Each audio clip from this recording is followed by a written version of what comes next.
Assalamualaikum warahmatullahi wabarakatuh. Halo guys, bertemu lagi dengan saya Dewi Asli.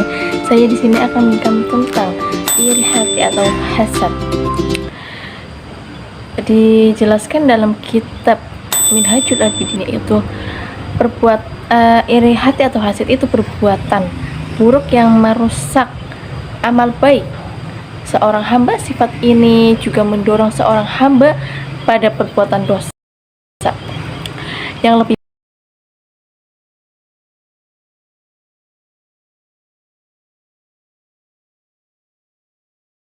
dengannya telah diuji para qurra atau ahli yang membaca Quran dan para ulama, apalagi kalangan kaum awam dan orang-orang yang bodoh.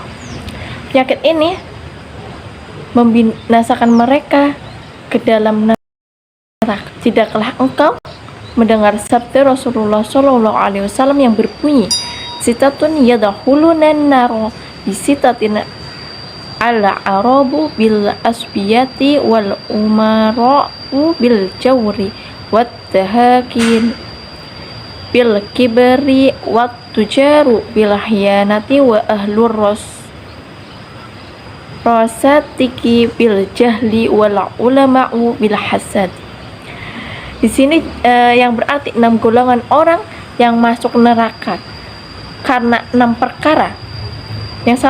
Pertama itu orang-orang Arab karena sikap atau fanatisme kesukaannya mereka. Dan yang kedua itu penguasa karena kezalimannya. Dan ketiga para tuan tanah dan pejabat karena kesombongan mereka. Yang keempat itu para pedagang karena karena sifat khianat mereka. Dan yang kelima itu orang dusun karena kebodohannya. Dan yang terakhir itu ulama karena sifat dengki sifat dengki atau iri hati yang ada pada diri mereka. Sungguh perbuatan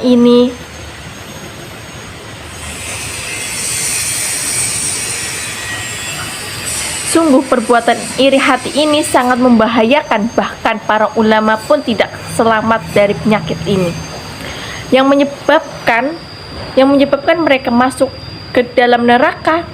Sifat hasad, dengki dan iri hati ini bisa menimbulkan 5 macam kerusakan. Yang pertama itu merusak ketaatan.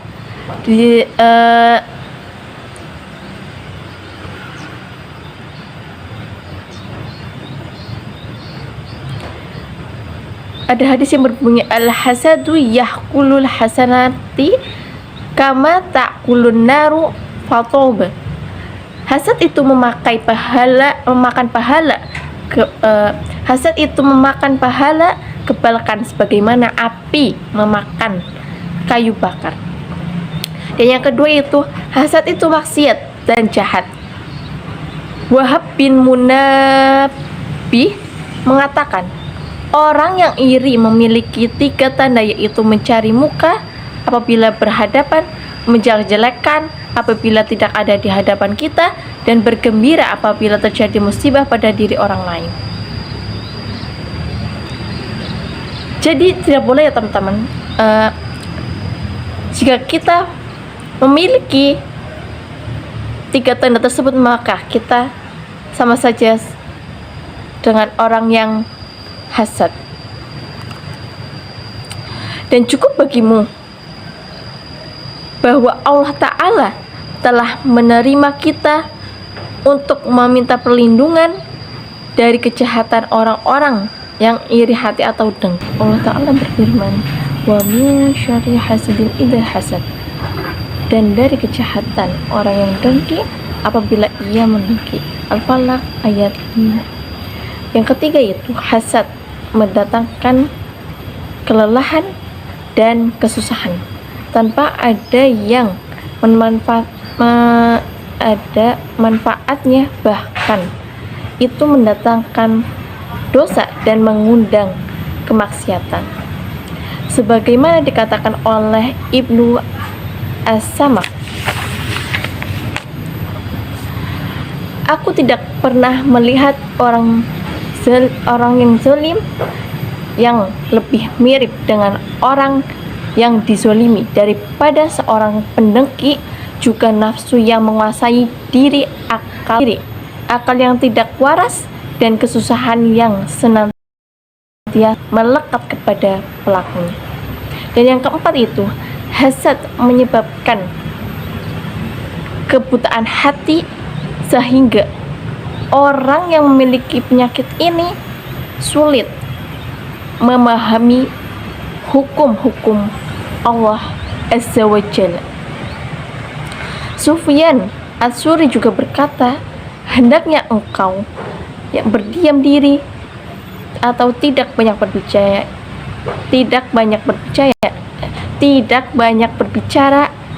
niscaya engkau memiliki sifat waro, dan jangan berambisi pada dunia. Niscaya engkau menjadi orang yang cepat hafal, juga jangan menjadi orang yang suka menjelek-jelekkan. Selamat dari omongan manusia.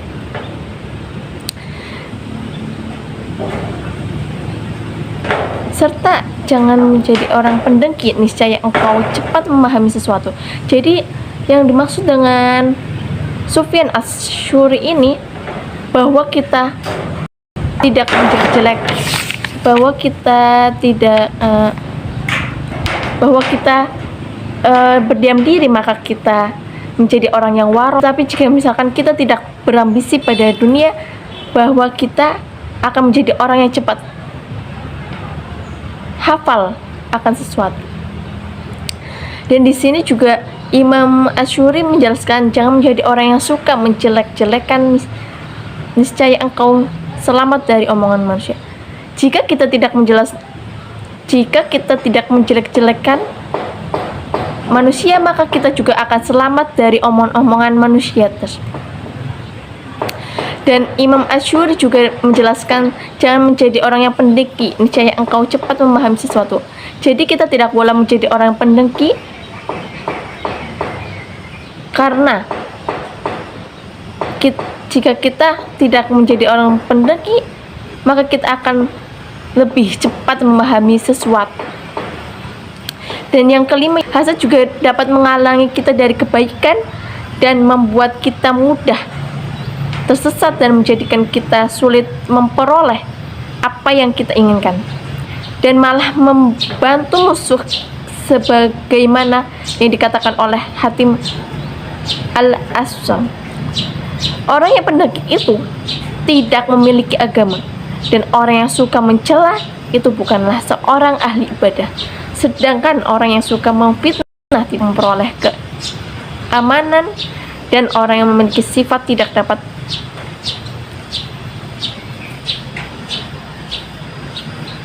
dengki tidak dapat pertolongan. Jadi Jadi menurut Hatim Al-Ats-Tsauri itu, kita janganlah menjadi orang yang pendengki, karena orang yang pendengki itu orang yang tidak memiliki agama, dan orang yang suka mencela itu juga orang yang ahli yang bukan seorang ahli ibadah. Sedangkan orang yang suka mencela, memfitnah juga tidak dapat memperoleh keamanan, dan orang yang suka memiliki sifat dengki juga tidak dapat pertolongan. Jadi menurut Hatim Al-Ats-Tsauri, jika kita suka memfitnah seseorang, maka kita tidak dapat memperoleh keamanan dari Allah SWT. Dan jika kita menjadi orang yang pendengki, maka kita juga tidak dapat pertolongan dari Allah SWT. Jadi itu saja yang saya jelaskan pada vlog kali ini. Semoga bermanfaat. Jika ada kata yang salah dari saya minta maaf. Wassalamualaikum warahmatullahi wabarakatuh. See you next time. Bertemu lagi di vlog selanjutnya ya guys.